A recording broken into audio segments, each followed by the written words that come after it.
লাখ বছর কেটে যাবে, জান্নাতীরা বুঝবেও না, টেরও পাবে না। হঠাৎ করে আল্লাহ পাক রব্বুল আলামিন জান্নাতীদেরকে বলবেন, ও আমার জান্নাতীরা কেমন লাগলো বলো। জান্নাতীরা বলবে, আল্লাহ এর চেয়েও সুন্দর কণ্ঠ, এর চেয়ে সুন্দর আওয়াজ আমরা আজ পর্যন্ত কোনোদিন শুনি নাই। মালিক এর চেয়ে সুন্দর কণ্ঠ মনে হয় আর কোথাও নাই। আল্লাহ বলবেন, ও আমার বান্দা বান্দীরা, আমি আল্লাহ এর চেয়েও দামি কণ্ঠ, এর চেয়েও সুন্দর কণ্ঠ আমি আল্লাহ জান্নাতের মধ্যে রাইখা দিছি। একটু চিৎকার দিয়া বলেন সুবহানাল্লাহ। এর চেয়েও দামি কণ্ঠ আমি মাওলা জান্নাতের মধ্যে রাইখা দিছি। আল্লাহ পাক রব্বুল আলামিনকে বান্দারা জিজ্ঞাসা করবে, আল্লাহ এই কণ্ঠের গান কে গাইবে, এত সুন্দর কণ্ঠের তেলাওয়াত কে করবে? আল্লাহ পাক রব্বুল আলামিন বলবেন, আমার যেই রাসূল এই কোরআনের জন্য দান মুবারক শহীদ করেছে, আমার যেই রাসূলের কপাল ফাইটা রিং ঢুকে গেছিল, গোলাপ ফুল গোলাপ গাছেই মানায়, এই কোরআন দাউদের কণ্ঠে যত মজা লাগবে, আমার রাসূলের কণ্ঠে তার চেয়েও কোটি গুণ বেশি মজা লাগবে। ও রাসূল আসো আসো, দুনিয়াতে তোমার তেলাওয়াত এত সুন্দর ছিল, যেই মক্কার কাফেররা মুশরিকরা তোমার তেলাওয়াতের বিরোধিতা করত, সেই মুশরিকরা রাত্রে বেলা ঘুমাইতে পারতো না তোমার তেলাওয়াতের কথা মনে পড়লে, রাত্রে বেলা দৌড়ে চলে যাইতো, রাত যখন গভীর হইতো দাঁড়ায় দাঁড়ায় তোমার তেলাওয়াত শুনতো। আবু জাহেল, উতবা, শাইবা, আবু সুফিয়ান ওরা দাঁড়ায় দাঁড়ায় তোমার তেলাওয়াত শুনতো, কখন ফজর হয়ে যাইতো টেরই পাইতো না। দুনিয়াতেই যদি নবীজির কণ্ঠ এত সুন্দর হয়, জান্নাতে না জানি কত সুন্দর হবে। আল্লাহ বলবেন, রাসূল তোমার এক নাম ইয়াসিন,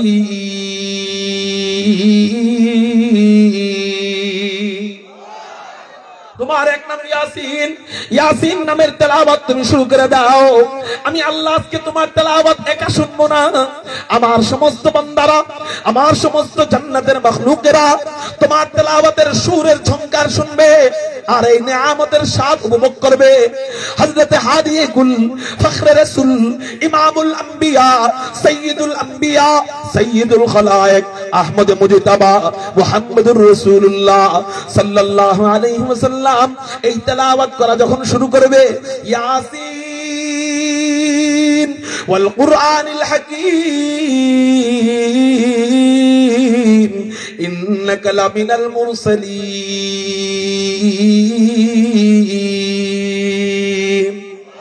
আলা সিরাতিম মুস্তাকিম। আচ্ছা, বান্দার কণ্ঠই যদি এমন হয়, আমরা পড়লেই যদি আমাদের দিলে এত ভালো লাগা কাজ করে, আকায়ে নামদার তাজেদার মদিনা, হাদিয়ে কুল, ফখরে রাসূল, ইমামুল আম্বিয়া, সাইয়্যিদুল আম্বিয়া, সাইয়্যিদুল খালায়েক, আহমদ মুজতাবা, মুহাম্মদুর রাসূলুল্লাহ যখন জান্নাতে এই তেলাওয়াত শুরু করে দিবে, আমাদের অবস্থাটা তখন কি হবে বলেন? আর আস্তে কোন সুবহানাল্লাহ, আল্লাহু আকবার, আল্লাহু আকবার। এই তেলাওয়াত শুনে জান্নাতীরা টালমাটাল হয়ে যাবে, জান্নাতীরা পাগলের মতো হয়ে যাবে। এত সুন্দর তেলাওয়াত, সাপুড়িয়ার বাঁশির আওয়াজে যদি সাপ পাগলের মতো হয়ে যায়, নবীজির কণ্ঠ দুনিয়াতে এত সুন্দর ছিল যে কোরআনুল কারীম তেলাওয়াত শুইনা মুশরিকরা মুসলমান হইছে। এই কণ্ঠ যখন জান্নাতের মধ্যে বাজতে থাকবে, তখন আমাদের কেমন লাগতে থাকবে আপনি বলেন না? ওই সময় আল্লাহ নবীজির তেলাওয়াত শেষ করার পর আল্লাহ বলবেন, ও জান্নাতীরা এবার বলো তোমাদের কমেন্ট কি, তোমাদের মন্তব্য কি? জান্নাতীরা বলবে, আল্লাহ এর চেয়ে চমৎকার তেলাওয়াত, এর চেয়ে চমৎকার কণ্ঠ, এর চেয়ে সুন্দর কণ্ঠ মনে হয় দুনিয়ার আর কারো নাই, জীবনেও তো এত সুন্দর কণ্ঠ শুনি নাই। আল্লাহ এর চেয়ে ভালো কণ্ঠ মনে হয় আর কোথাও নাই। আল্লাহ পাক রব্বুল আলামিন বলবেন, ও আমার বান্দা বান্দীরা, এর চেয়েও হাজার কোটি গুণ দামি কণ্ঠ আমি মাওলা তোমাদের জন্য রেডি রেখেছি। একটু চিৎকার দিয়া বলেন সুবহানাল্লাহ। বান্দারা বলবে, আল্লাহ এর চেয়ে দামি কণ্ঠের অধিকারী আবার কে? আল্লাহ পাক রব্বুল আলামিন বলবেন, কেন? এই মুহাম্মদুর রাসূলুল্লাহকে যিনি কণ্ঠ দান করলেন তিনি, হযরতে দাউদকে যিনি কণ্ঠ দান করলেন তিনি, হযরতে মূসাকে যিনি কণ্ঠ দান করলেন তিনি, মানুষকে যিনি কণ্ঠ দান করলেন তিনি, ইউসুফকে যিনি কণ্ঠ দান করলেন তিনি, হযরতে ইসরাফিলকে যিনি কণ্ঠ দান করলেন তিনি। সবাই বলবে, মালিক রে মালিক, পৃথিবীর সবাইকে যিনি কণ্ঠ দান করছেন তার কণ্ঠ তাইলে কেমন সুন্দর। ও মালিক রে, তার কণ্ঠ না জানি কেমন সুন্দর। আল্লাহ, এবার আমরা সবাই তোমার কণ্ঠের আওয়াজ শুনতে চাই। আল্লাহ, আপনি মেহেরবানি করে একটু আপনার কণ্ঠ আমাদেরকে শোনানো আরম্ভ করে দেন। দোয়া করবে, আল্লাহ তোমার কণ্ঠ চাই। আল্লাহ বলবেন, বান্দা চাইতেও তো পারস না, শুধু কণ্ঠ চাবি। আড়াল থেকে মূসা আমাকে দেখছিল, আড়াল থেকে মূসা আমার কথা শুনছিল, দেখে নাই, কথা শুনছিল, কিন্তু আড়াল থেকে মূসা আমার কথা শুনি না, সহ্য করতে পারে নাই, বলা আরম্ভ করে দিছে, আল্লাহ রাব্বি আরিনি আনজুরু ইলাইক, আল্লাহ পর্দা হটাও, আমি তোমাকে দেখবো। আড়াল থেকে দেখা মূসা জালিলুল কদর নবী, ধৈর্যশীল নবী, মূসা সহ্য করতে পারে নাই। আর তোরা বান্দারা তো ধৈর্যশীল না, আড়াল থেকে আমার কণ্ঠ তেলাওয়াত শুই না, তোরা কেমনে সহ্য করবি? মূসা আমার কোরআন তেলাওয়াত শুনে নাই, শুধু কথা শুনছিল, কথা, এই কথা শুই নাই, মূসা সহ্য করতে পারে নাই। বলছে, আল্লাহ দেখবো। আমি বলছিলাম, লান তারানি মিরাসাদ আযতুরে মূসা লা জওয়াব, লান তারানি মিরাসাদ আযতুরে মূসা লা জওয়াব, हर चे आज दोस्तों आयद सर पे ने गर्दन मता, हर चे आज दोस्तों आयद सर पे ने गर्दन मता। मूसा আমার তেলাওয়াত শুনে নাই, আমার কোরআন তেলাওয়াত শুনে নাই, শুধু আওয়াজ শুনছে, আওয়াজ। এটাই মূসা পাগল পারা হয়ে গেছিল আমাকে দেখার জন্য। এবার আমি এতক্ষণ আড়ালে ছিলাম, এই আড়ালে থাইকা যদি আমি তেলাওয়াত করি, তাহলে তোরা তো আরো বেশি পাগল পারা হবি। এই জন্য আমি আল্লাহ চাই না জান্নাতের মধ্যে তোরা এত কষ্ট পাও। ও আমার ফেরেশতারা, আমার বান্দা এবং আমার মাঝখানে যতগুলা নূরের পর্দা আছে, সবগুলা পর্দা হটায়া দাও। আমি আল্লাহ আমার বান্দাদের সামনে সরাসরি সাক্ষাৎ কইরা আমার বান্দাদের সামনে আমি কোরআনুল কারীমের সূরা রহমান তেলাওয়াত করব। এবার জান্নাতীরা, জান্নাতীদের তাদের সারা জিন্দেগীর, দুনিয়ার জিন্দেগি, কবরের জিন্দেগি, হাসরের জিন্দেগি, রূহের জিন্দেগি, জান্নাতের জিন্দেগির সবচেয়ে আনন্দের দিন মনে হয় ওই দিন হবে। সবচেয়ে আনন্দের জিন্দেগি, সবচেয়ে আনন্দের দিন ওই দিনটা হবে, সবচেয়ে আনন্দের দিন ওইটা হবে। আল্লাহ, ও মালিক, তুমি গুনার যোগ্যতা দিছো, এই জন্য গুনাহ আমরা কইরা ফেলি মালিক।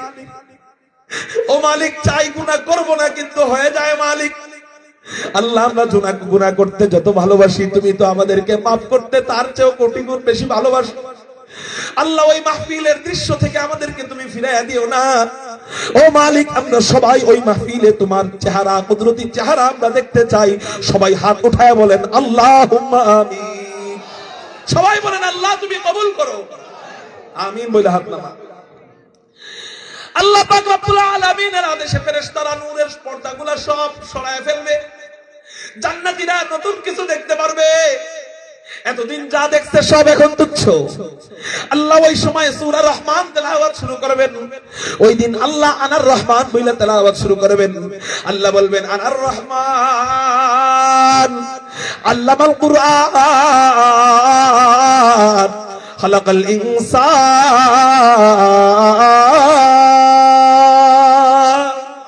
আল্লামাহুল বায়ান।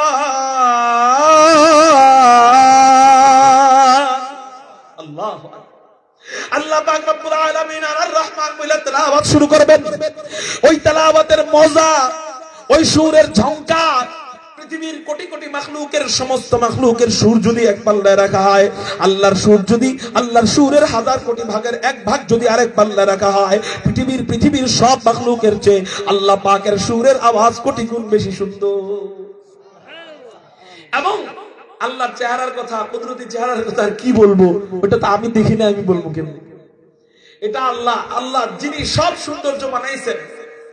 ওই যে গজল গায়, দুনিয়া সুন্দর, মানুষ সুন্দর, সুন্দরে সুন্দরে পাল্লা, জানি না কত সুন্দর তুমি আল্লাহ, জানি না কত সুন্দর তুমি আল্লাহ।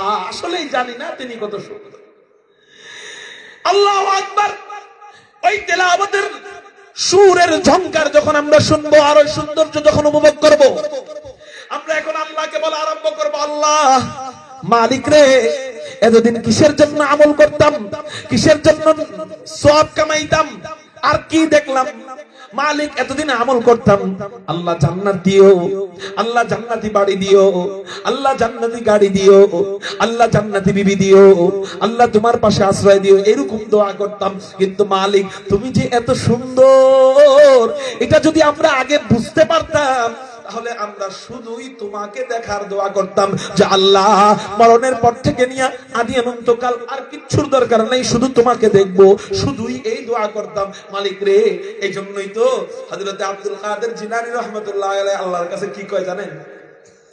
আল্লাহর কাছে কয়, আল্লাহ তুমি আমারে জাহান্নাম দিও, আমার কোনো দুঃখ নাই, কিন্তু জাহান্নামের পাশে ছোট্ট একটা ছিদ্র রাখো, যাতে আমি তোমারে দেখতে পারি। তোমারে যখন আমি দেখবো, জাহান্নামের আগুন আমাকে কোনো ব্যথা দিতে পারবে না। এই কথাটা আপনাদের কাছে আবেগী কথা মনে হইতে পারে, কিন্তু এটা এক হিসেবে যৌক্তিক। কেন যৌক্তিক? হযরত ইউসুফ আলাইহিস সালাতু ওয়াস সালামকে বানাইছেন আল্লাহ। হযরত ইউসুফ মাখলুক, এই মাখলুকরে দেখা মিশরের রমণীরা হাত কাটছে, হাত কাইটা ফলাইছে, আঙ্গুল আলাদা হয়ে গেছে, ভাগ হয়ে গেছে, টের পায় না। আচ্ছা, আল্লাহর বানানো সৌন্দর্য দেখা যদি হাত কাইটা ফলায় টের না পায়, আরে ভাই হাতের মধ্যে হাত একটা পোজ দিলেই তো মোটামুটি টের পাওয়া যায়, কিন্তু টের পায় আঙ্গুল কাইটা ফলাইছে, হাড্ডি কাইটা ফলাইছে, টের পায় নাই। আল্লাহর একটা সৃষ্টি দেখা যদি হাত কাইটা ফলায়, আলাপ না পায়, তাহলে আল্লাহকে দেখা তো জাহান্নামের আগুনে পুড়াইলেও আলাপ না পাওয়ার কথা। এটা যুক্তি। আল্লাহ জাহান্নাম দিয়ে কিটা আবার বলি না, আল্লাহ মাফ করুক। মুহতারাম হাজিরিন, ওদিকে আল্লাহ বল, ওদিকে বান্দারা বলবে, আল্লাহ তোমার সামনে জান্নাতি হুরেরা তুচ্ছ, জান্নাতি হুর আর দরকার নাই, জান্নাতি বাড়ি আর দরকার নাই, জান্নাতি গাড়ি আর দরকার নাই, জান্নাতি বালাখানার প্রয়োজন নাই। আল্লাহ সব তোমার জান্নাত তুমি নিয়ে নাও। আল্লাহ আমরা সারা জীবন আদি অনন্তকাল তোমাকে দেখব, আদি অনন্তকাল তোমাকে দেখব। আল্লাহ কয় বান্দা, আল্লাহ বলবে বান্দা আমি বানাইলাম সব তোদের জন্য, তোরা যদি না নেস কে নিবি? আমি বানাইলাম তোদের জন্য, আমার হাদিয়া তোরা গ্রহণ করবি না? তা আল্লাহ হাদিয়া গ্রহণ না করলে তো আমি আল্লাহ মন বেজার করবো। হাদিয়া নে, আমি জান্নাতি বাড়ি দিছি নিয়ে নে, গাড়ি দিছি নিয়ে নে, এগুলার দরকার নাই, এগুলা নিয়ে নে, কিন্তু তোদের দোয়া আমি আল্লাহ কবুল করে নিলাম। হাদিসের মধ্যে পাওয়া যায় আল্লাহ পাক রব্বুল আলামিন জান্নাতীদের খাস কামরার ভিতরে 4টা দরজা দিবেন। চিৎকার দিয়া বলেন কয়টা দরজা? 4টা দরজা দিবেন। 1 নাম্বার দরজা দিয়ে জান্নাতীরা জাহান্নামীদেরকে দেখবে। কেন দেখবে? কয় দুনিয়াতে নামাজ পড়ার কারণে জান্নাতীরা কিছু কিছু দুষ্টরা বলবে মুসল পেয়ে গেছে, মুসল্লি হয়ে গেছে, নামাজ পড়ে। দুনিয়াতে দাড়ি লম্বা লম্বা রাখার কারণে কিছু বন্ধু বান্ধব বলবে হুজুর সবচেয়ে দাড়ি রাখছে, তার জন্য ওই বন্ধুর জন্য আরেকজন কাইটা ফেলায়। ঠিক না বেঠিক? এই বন্ধুদেরকে জান্নাতীরা আল্লাহ একটা দরজা দিয়ে দিবেন, এই দরজা খুললে জাহান্নামের বরাবর ওই দরজা ওই সমস্ত বন্ধুদেরকে দেখতে পারবে যাদের কারণে দুনিয়াতে আমলের ব্যাঘাত ঘটছিল। ওই বন্ধুরা জাহান্নামে পড়বে আর জান্নাতীরা জান্নাতে বৈশা বৈশা টিটকারি আর উপহাস করবে। 2 নাম্বার দরজা দিয়ে ফেরেশতারা আপনার কাছে যাবে, অনুমতি নিয়ে ঢুকবে। 3 নাম্বার দরজা দিয়ে আপনার বিবিরা, আপনার জান্নাতি হুরেরা আপনার কাছে আসবে, আপনার অনুমতি নিয়ে ঢুকবে। 4 নাম্বার একটা দরজা থাকবে, ও আমার বান্দারা এই দরজা দিয়ে কোনো অনুমতির দরকার নাই, যখন তোর মনে চাইবে আমি আল্লাহকে দেখতে এই দরজাটা খুইলা আমি আল্লাহর কাছে চলে আসবি মন বইরা, যতক্ষণ মনে চায়, যত যুগ মনে চায়, যত বছর মনে চায় আমি আল্লাহকে দেখবি, তোরে কেউ বাধা দিবে না। তোর কাছে ফেরেশতারা আসলে তোর অনুমতি লাগবে, তোর কাছে হুররা আসলে তোর অনুমতি লাগবে, কিন্তু আমি আল্লাহর কাছে আসতে তোদের কোনো অনুমতি लगबे ना। मैं ढूंढ रहा कहाँ है दरबार इलाही, मैं ढूंढ रहा कहाँ है दरबार इलाही, मोहब्बत में तेरा दम बदम रखना है मौला, मोहब्बत में तेरा दम बदम रखना है मौला, मोहब्बत में तेरा दम बदम रखना है मौला, तेरा नाम मजीना है तेरी नाम में मरना, हमें तो दोस्त बना ले, हमें तू मस्ती बना दे। आवाज कोई ना कैसे आ रहा जरा अल्लाहु अकबर। हमें तू दोस्त बना ले, हमें तू मस्ती बना दे, हमें तू प्यार बना ले, हमें तू यार बना ले, हमें तू प्यार बना ले, हमें तू यार बना ले, तो खुदा बंद यमीनी तो खुदा बंद शिमाली, तो खुदावंद यमीनी तो खुदावंद शिमाली तो खुदावंद अरादी तो खुदावंद समावी तो खुदावंद अरादी तो खुदावंद समावी तो खुदा मालिक फिरदौस खुदा खालिक तू नार तो खुदा मालिक फिरदौस खुदा खालिक तू नार तू न फरमानु के रहमान तू गुनाहगारों के गफ्फार तू न फरमानु के रहमान तू गुनाहगारों के गफ्फार कारो ज़बान যেন বন্ধ থাকে না চিৎকার দিয়ে বলি না আল্লাহু আকবার ওই জান্নাতে যায়া ওই জান্নাতি নাজ নেয়ামত আল্লাহকে দেখার দৃশ্য উপভোগ করতে চান কারা কারা আল্লাহু আকবার বলে দুই হাত আল্লাহ চাননি চাইলে কি করতে হবে হাত নামান এইটা যদি চাই আমাদের দুইটা কাজ কয়টা কাজ দুইটা কাজ এক নাম্বার ইন্নাল্লাযীনা আমানু দুই নাম্বার ওয়ামিলুস সালিহাত এক নাম্বার ঈমান আনা লদর বদর মার্কা ঈমান না সকালে আওয়ামী লীগ দুপুরে নেত্রী পালায় যাওয়ার পরে বিকেলে আমি বিএনপি ঠিক না বেটি আবার এখন আমি বিএনপি কোনোভাবে যদি টুস কইরা ফুফু আয়েশা করে তাহলে আমি আওয়ামী লীগ মুদ্রার এপিটার ওপিট হইতে পারে সবার কথা বলতেছি না এমন আছে না নাই আগে আওয়ামী লীগ করতে এখন বাটে পড়ে বিএনপি সাথে আছে না নাই সত্যিকারের বিএনপিদের সাথে কোনো সমস্যা নাই মানে এই সমস্ত দান্দাবাজ আগে করতে আওয়ামী লীগ এখন করে জামাত শিবির আছে না নাই মুহতারাম হাজিরিন এই মার্কা ঈমান না যে তোমার ঈমান কচু পাতার পানির মধ্যে কচু কচু পাতায় পানি রাখলে যেমন টলমল করে তোমার ঈমান এরকম টলমল করবে না তুমি সকালে ফজরের নামাজ পড়ো জামাতের সাথে বিকেল বেলা হুজুরদের বিরুদ্ধে মিছিল হয় সেই মিছিলে তুমি চলে যাও একটা 7 আপের লোভে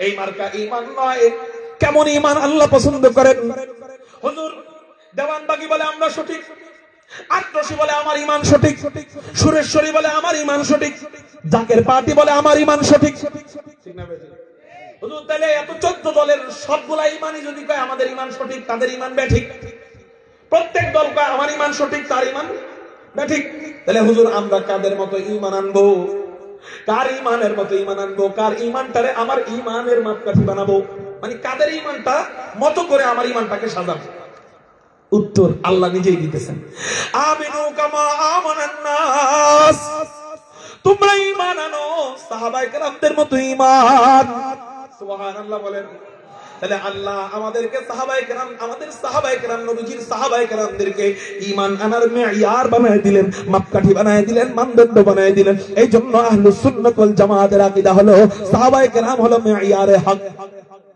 সাহাবায়ে কেরাম মেয়ারে কি হক মানে হকের মাপকাঠি ঈমানের মাপকাঠি ঈমান মানেই তো সত্য ঈমানই তো সত্য ঈমানের মাপকাঠি সাহাবায়ে কেরাম বানায় দিলেন কি আল্লাহ বলতেছেন আমিনু কামা আমানান নাস তোমরা ঈমান আনো সাহাবীদের মতো কেন তাদের মতো ঈমান আনতে বললেন কয় তারা ঈমানি অগ্নি পরীক্ষায় সাকসেস তারা ঈমানি অগ্নি পরীক্ষায় কেমন সাকসেস একটা উদাহরণ দিয়ে আমার বয়ান শেষ করব সাহাবী হযরত হারাম বিন মিলহানের মধ্যে গলার মধ্যে ছুরি ধরছে হযরত হারাম বিন মিলহান যুদ্ধের ময়দানে গেছেন গলার মধ্যে ছুরি ধরছে জব্বার নামক এক কাফের প্রথমে কাফের ছিল পরে মুসলমান হইছে ওই জব্বার নামক ব্যক্তিটা গলার মধ্যে ছুরি ধরছে গলার পিনকি দিয়ে রক্ত বের হয়ে গেছে গলার পিনকি দিয়ে যখন রক্ত বের হয়ে যায় আমি আপনি ওই জায়গায় থাকলে বলতাম ভাই মরে গেলাম শেষ হয়ে গেলাম ভাই আমারে বাঁচাও আমার জান ভিক্ষা দাও ঠিক না ঠিক কিন্তু ওই সাহাবী যখন দেখে যে তারে জবাই করতেছে গলার পিনকি দিয়ে রক্ত বের হইছে এই রক্তটা হাতের মধ্যে নিয়ে রক্তটা চোখের সামনে আইনা বলে ফুস্তু ওয়া রাব্বিল কাবা কাবার রবের কসম আমি এই মুহূর্তে বিজয় লাভ করলাম আমি এই মুহূর্তে বিজয়ী হয়ে গেলাম ওই সাহাবী শহীদ হয়ে যায় কাফেরটা মনে মনে বলে জীবনে কত মানুষকে এই দুই হাত দিয়ে হত্যা করলাম কেউ মারা যাওয়ার সময় বিজয় বলে না নিজেকে আসলে যে মারা গেল সে পরাজিত যে বেঁচে যায় সে বিজয়ী কিন্তু আমি ওরে মারলাম ও মারা যাওয়ার সময় নিজেকে বিজয়ী বলল কেন প্রশ্ন ঘুরপাক খায় এক সাহাবীকে জিজ্ঞাসা করে ভাই এই প্রশ্নের উত্তর তুমি আমাকে দিতে পারবা না ওই সাহাবী বলে এই প্রশ্নের উত্তর আমি জানি না চলো তোমাকে মুহাম্মদুর রাসূলুল্লাহ সাল্লাল্লাহু আলাইহি ওয়াসাল্লামের কাছে নিয়ে যাই হযরতে আকা ইনামদারের কাছে ওই কাফের গেছে, যায় বলতেছে হযরত আমাকে জয় পরাজয় শিখান। এতদিন জয় পরাজয় ভাবতাম অন্যটাকে, কিন্তু আপনার সাহাবী, ওকে আমি শহীদ করার সময় ও আমাকে জয় পরাজয়ের মাসআলা ভিন্ন করে দিল। এখন আমার প্রশ্ন এসে গেছে, হযরত মারা গেলে সে নিজেকে বিজয়ী কেন বলল? আমি বেঁচে গেলাম আমি বিজয়ী, ও মারা গেল ও পরাজিত। কিন্তু ও মারা যাওয়ার সময় নিজেকে বিজয়ী বলে, তাহলে কেন আমাকে জয় পরাজয়ের সংজ্ঞা নতুন করে শিখান? নবীজি বলতেছেন, ওমিয়ারা, তোমরা জয় পরাজয় নির্ণয় করো হলো মরণ দিয়া। তোমরা মনে করো মারা গেলে পরাজিত, যে বেঁচে গেছে সে বিজয়ী। তোমরা জয় পরাজয় নির্ণয় করো যুদ্ধ দিয়া। তোমরা মনে করো যে যুদ্ধে জিতে যায় সে বিজয়ী, যে যুদ্ধে হাইরা যায় সে পরাজিত।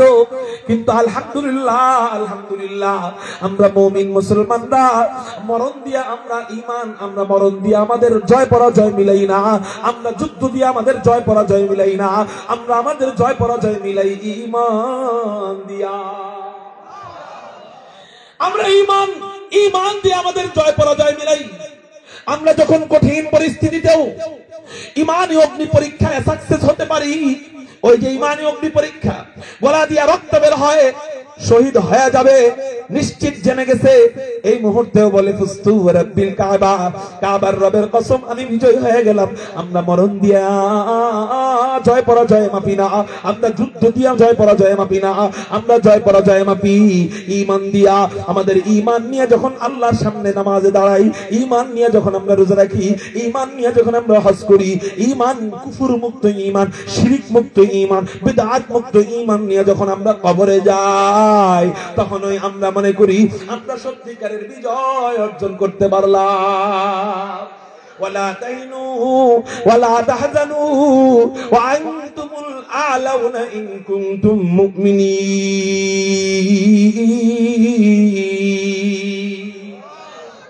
তাহলে বলেন, আমরা মুসলমানরা জয় পরাজয় মাপি কি দিয়ে? সবাই বলেন। একজন ব্যক্তি ঈমানদার তো গরিব হোক সে দামি, কালো হোক সে দামি। দেখেন না হযরতে বেলালকে মারে, হযরতে বেলালের হাতের মধ্যে রড, আগুনের পেড়াক গাছ, পায়ের মধ্যে আগুনের পেড়াক গাছ, গলার মধ্যে রশি বেচাইছে। বেলালকে মরুভূমি, উত্তপ্ত মরুভূমির উপর টানে। হযরতে বেলাল বলেন, এমন বহুত দিন গেছে মরুভূমির তাপে আমার পিঠের চামড়া পুইড়া, ওই পুরা চামড়া আমার নাকে, ওই পুরা চামড়ার গন্ধ আমার নাকে আসছে। হযরতে বিলালকে একজন একজন করে পিটাইতে পিটাইতে ক্লান্ত হয়, ও ক্লান্ত আরেকজন পিটায়, ও ক্লান্ত আরেকজন পিটায়, ও ক্লান্ত আরেকজন পিটায়। কিন্তু হযরতে বেলাল ঈমানী অগ্নি পরীক্ষায় এমন সাকসেস হয়, নবীজি বলেন, আবু বকর আমার ডাইনে শোয়া, ওমর আমার বামে শোবে। আবু বকর, আমি যখন হাসরের ময়দানে যাব, তখন আমি কবর থেকে রওজাত হাত থেকে ওঠার সময় আবু বকর আমার ডান দিক থেকে উঠবে, ওমর আমার বাম দিক থেকে উঠবে। বেলালের কবর তোমরা যতই দূরে যাও, বেলাল আমার পায়ের গোড়ালি দিয়ে উঠবে। এই বেলাল এমনি দামি হয় নাই। নবীজি মিরাজের রজনীতে জান্নাতে যায়, বেলাল জমিনে হাঁটে, মাজার কালো গোলাপ, বেলালের পায়ের আওয়াজ জান্নাতে পাওয়া যায়। কেন কেন কেন? হযরতে বেলাল ঈমানী অগ্নি পরীক্ষায় সাকসেসফুল হইছে, এমনি দামি হয় নাই। হযরতে আবু বকর যখন বেলালকে নিয়ে আসতে গেছেন টাকা দিয়ে, এই ঘটনা আপনারা জানেন না? বেলালকে ছাড়াইছিল কে? ওই যে উমাইয়া যে মারছিল, মারার পরে বেলালকে ছাড়াইয়া ছুটায় আনছিল টাকা দিয়ে কে? হযরতে সিদ্দিক আকবর আবু বকর। আগের জামানার নিয়ম ছিল, গোলাম যদি কালো হইতো সেই গোলামের দাম কম, আর গোলাম যদি সুন্দর হইতো তার দাম বেশি। আবার যদি সেই গোলাম যোগ্যতাবান হইতো দাম আরো বেশি, সেই গোলামের কাটাছিরা না থাকলে দাম আরো বেশি।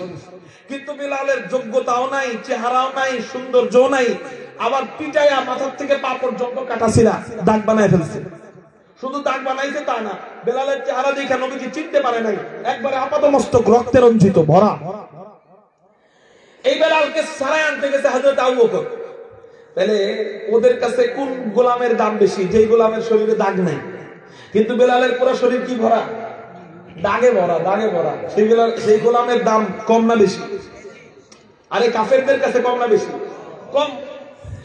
হযরত আবু বকর সিদ্দিক বলেন, এই উমাইয়া বেলালের দাম কত? উমাইয়ার বিক্রির তো নিয়ত নাই, এই জন্য দাম 10 টাকা, সেই জায়গায় দাম চাইছে 10 লাখ টাকা, বিক্রির নিয়ত নেই। হযরত আবু বকর মানুষের কাছে কালেকশন করে করে সেই টাকা কালেকশন করে নিয়া উমাইয়ার চেহারার মধ্যে নিক্ষেপ করে বলে, দিয়া দে আমার বেলালকে, নবীজি এই বেলালের জন্য কাঁদতেছেন, এই বেলালকে আমি নিয়ে যাব। সবাই বলে আবু বকর কি বোকা হয়ে গেছে নাকি? আগে আবু বকরকে একটু চালাক চতুর মনে করতাম, আগে আবু বকরকে একটু চালাক চতুর মনে করতাম, বুদ্ধিমান মনে করতাম মুসলমানের মাঝে আবু বকর চালাক। কিন্তু আবু বকর এত বোকা কেমনে হইল? এই কালো গোলাম, আবার অযোগ্য, আবার শিক্ষিত না, আবার আপনার দাগে ভরা পুরো শরীর, এই কালো গোলামকে কেউ এত টাকা দিয়ে ক্রয় করে নিয়ে যায়? আবু বকর মনে হয় বোকা হয়ে গেছে। আবু বকর বলে, ও মিয়া, ঈমানের বদৌলতে বেলাল আল্লাহর কাছে এবং তার রাসূলের কাছে এত দামি হইছে, এত দামি হইছে, এত দামি হইছে, আমি তো মাত্র তোমাদেরকে কয়েকটা দিনার দিরহাম দিলাম। আল্লাহ যদি আমাকে ক্ষমতা দিতেন, পুরা দুনিয়া যদি আল্লাহ আমাকে দিয়ে দিতেন, পুরা দুনিয়ার রাজত্ব যদি আল্লাহ আমাকে দিয়ে দিতেন, আমি পুরা দুনিয়ার বিনিময়ে এই বেলালকে ক্রয় করে নিয়া আমি বলতাম আমি অনেক সস্তায় বেলালকে পাইয়া গেছি। কি বুঝলেন? পুরা দুনিয়া বেলালের মূল্য, আর বেলালকে আমি নিতাম, আমি বলতাম বেলালকে আমি অনেক সস্তায় পেয়ে গেছি। কেন? এই কালো গোলাম, এই দাগ যুক্ত গোলাম, এই মায়ের যুক্ত গোলাম, এই গোলাম বেলাল এত দামি কেমনে হইল? এত দামি হইল ঈমানি অগ্নি পরীক্ষায় পাস হওয়ার বদৌলতে। এজন্য বলেন ইনশাআল্লাহ হযরত আমরাও আমাদের ঈমানি পরীক্ষায় পাস হব, বলেন ইনশাআল্লাহ। এবার শেষ কথা, ঈমানি অগ্নি পরীক্ষায় পাস হব কেমনে? পাস হব ইচ্ছা থাকলেই হবে? না, ইচ্ছা থাকলেই হবে না, ঈমানকে চার্জ দিতে হবে। কি দিতে হবে? ঈমানকে কি দিতে হবে? সবাই বলেন। ঈমানটা হলো আপনাকে জান্নাতে নেওয়ার রিমোট। বলেন, ঈমান আপনাকে জান্নাতে নেওয়ার কি?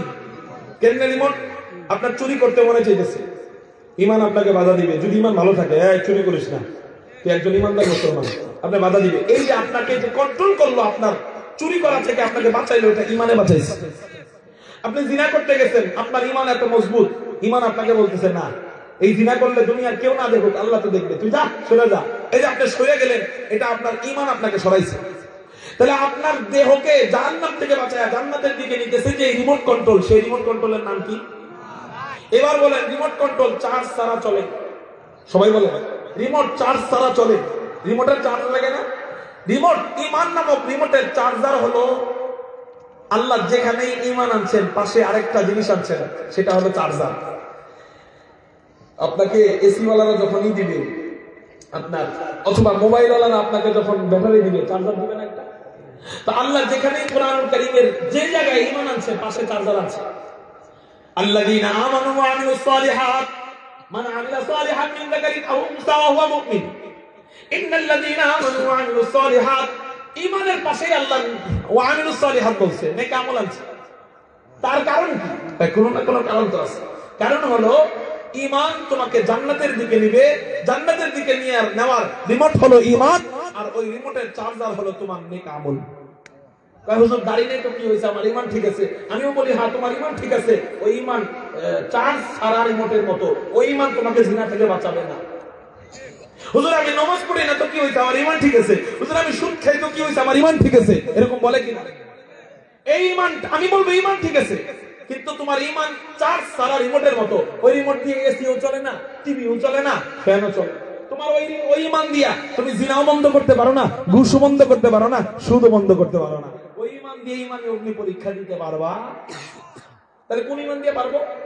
যেই ঈমানদার 5 ওয়াক্ত নামাজ পড়ে, রমজানে রোজা রাখে, আমল বাড়ায়, তার ঈমানের চার্জ হয়। কি হয়? ইনশাআল্লাহ আমাদের ঈমানের চার্জ হওয়ার সবচেয়ে বড় মাস সামনে আসতেছে, রমজান মাস। কি মাস? এই রমজানের একটা ফরজ কয়টা ফরজের সমান সওয়াব? 70টা। আর একটা নফল কয়টা নফলের সমান সওয়াব? এটা ভুল। একটা নফল 70টা নফলের সমান সওয়াব, এটা বললে আমরা ঠকি। একটা নফল একটা ফরজের সমান সওয়াব, এটা বললে আমরা জিতি। কারণ নফল ওই, ফরজ ওই। সূর্য ওই, মোমবাতি। কোটি মোমবাতি একত্রিত করলেও সূর্যের সমান হবে, কোটি নফল একত্রিত করলেও একটা ফরজের সমান হবে না। কিন্তু রমজানে আইসা আল্লাহ সিস্টেম পাল্টাই দিছে, অর্থাৎ একটা নফল পড়বি, ওই মোমবাতিটা রমজানে জ্বালাবি তো সূর্য হয়ে যাবে। ঠিক তুমি একটা নফল আদায় করবা, রমজানে ওইটা একটা ফরজ হয়ে যাবে। তার মানে তুমি একবার সুবহানাল্লাহ বলবা, একটা ফরজের সমান সওয়াব, দুইবার সুবহানাল্লাহ বলবা, দুইটা ফরজের সমান সওয়াব। আমরা 5 ওয়াক্ত নামাজ পড়লে সারা জিন্দেগিতে কয়বারই বা নামাজের সুযোগ পাই, কয়বার ফরজ আদায়ের সুযোগ পাই। কিন্তু আমি রমজানে তাসবিহ নিয়ে যদি সব সময় থাকি, ছোট্ট তাসবিহ অথবা একটা দানাওয়ালা তাসবিহ যদি সব সময় হাতে রাখি, আমি ওটা দিয়ে প্রতিদিন 1000 বার আল্লাহর জিকির করলে 1000টা ফরজ নামাজ। 70টা বেশি সওয়াব না একটা ফরজের সওয়াব বেশি? 70 নফলের সওয়াব বেশি না একটা ফরজের সমান সওয়াব বেশি? একটা ফরজের সমান সওয়াবটা বেশি। এজন্য আমরা যদি বেশি বেশি ফরজের সওয়াব পাইতে চাই, আমরা রমজানটাকে কাজে লাগাবো বলি ইনশাআল্লাহ। আল্লাহ আমাদেরকে এর মাধ্যমে সঠিক ঈমানদার হওয়ার তৌফিক দান করুন। আর এই দুই কাজের